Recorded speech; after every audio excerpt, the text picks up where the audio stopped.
Caleb. How do you describe your relationship with Coach Gates, kind of what y'all have built over the last year plus? Unique. I think that's the best way of putting it. It's a role model that I needed in my life, and getting the opportunity to come here and forming the relationship I have with him is what I needed for myself on the basketball court and off the basketball court as well. He's just someone I can go here when I'm away from my close family and friends from back home, and he's just someone I can trust. And I think that's always been something really hard with my life, is really trusting people, and just the ability to have where I feel like I can tell him anything and everything, and just we have that relationship with each other is something that I'll cherish for the rest of my life, and I hope he does as well. I love you too. I love you too. Caleb, is there anything in particular you guys as a team want to hone in on over these next 3 games before you get that stretch with California and Kansas specifically? Really just polishing ourselves and getting, I think what we learned from the first 4 games is how we can improve from each game, and I think we've gotten better from each game. Having this week of practice, we got to have a bigger emphasis of seeing where our weaknesses were while continuing to do things that we were good at. We could put more effort into it throughout this week of practice to polish those. So I think just going into each game, it's going to be a different game plan going into each game, but putting together 2 halves consistently leading up into the end of the non-con and into conference season is what we really need to be focusing on these next couple games. On that note, with putting 2 halves together, what's really the key to that? So I think everybody usually comes out with a lot of energy, and it's easy to come out like the Memphis game, first game of the year, a lot of energy, but how can we sustain that effort over time? Because mentally and physically you're going to get tired. So I think there's just a conditioning part that comes into it that I think almost every team in the country is really going to have that problem to start the year. So I think the ability we have to respond quicker in the second halves and just be able to, we have a deep rotation, so we can just use that to our advantage and wear teams out in the second half. We just got to keep our energy level really high. Has there been a difference for you this season in feeling in rhythm shooting the basketball? Yeah, I would just say I feel like more back to normal. I just, last season, I feel like I never got the right footing, and then starting this year, I never got the right footing, but I just started really focusing more on the defensive end and the other small things and not worry about my shooting. And all that, just worrying about those things and doing the winning things on offense and defense just has led to me being in rhythm. So I think really not focusing on my shooting and focusing on all the other parts of the game is what's helped me become more consistent throughout the beginning of this year. Caleb, what's impressed you about Marcus Allen since he's come into the program? I just think his maturity, on and off the court, you see a lot of talent, especially with freshmen. You see a lot of talent. You see, okay, that's why he got recruited to come here.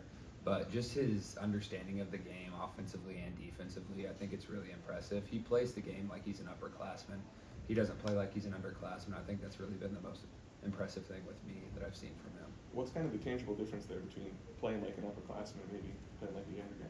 He just is always in the right spot, both ends of the floor. I think, it's a learning process.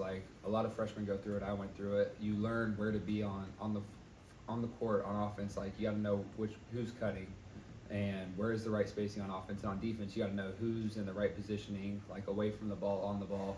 And he's just a guy that's always in the right spot. So he just has a really high IQ, and it's something that is going to help him throughout his whole career.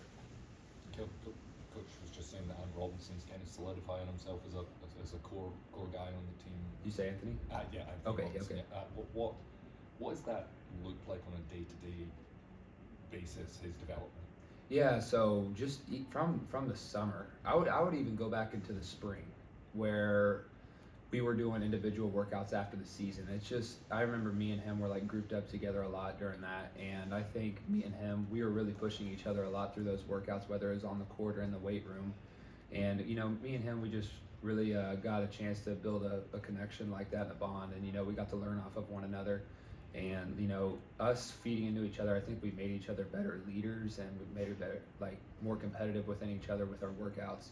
And then leading into the summer, I think he's done a really good job of being that leader for the underclassmen, the freshmen. He's been I always see him around with the freshmen and helping them out a lot. So I just think him, like he kind of looks like an older sibling to those guys, and I think that's just that leadership he's built off the court. It's translated onto the court, and that's why you see how much he's improved from season 1 to season 2 because of his leadership qualities and the confidence he's gained within himself. Is he more aggressive this year? It seems like he's playing downhill offensively and really playing tight defense also.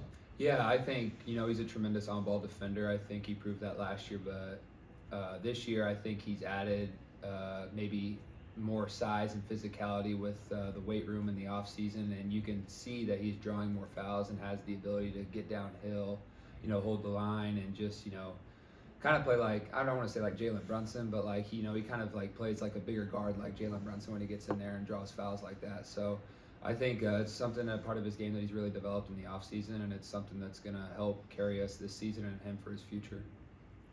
Caleb, looking ahead at Pacific, is there anything that stands out about that team that you've seen so far? Yeah, I just watching a couple of their games and seeing a couple of their transfers. They have a lot of high major players on their team. Our goal going into this game is we're not playing Pacific. We're playing a bunch of like high major players who've all been a part of high major programs, and it can be kind of deceiving, like looking at the name of the front of the chest, but we want to better ourselves, and we know what we got to do to better ourselves. Kind of like how I mentioned earlier about how we can put two halves together. That's really what we're going to focus on, and we're going to do it at the highest level that we can. Defensively, they're a really good defensive team, and with the coach they have, like Coach Gates said earlier, with his record in Canada, we just got to be prepared to execute at a very high level on the offensive end, and then get stops on the defensive end as well. Time for one last question. All set. Okay, thanks, All right, Caleb. thank you guys.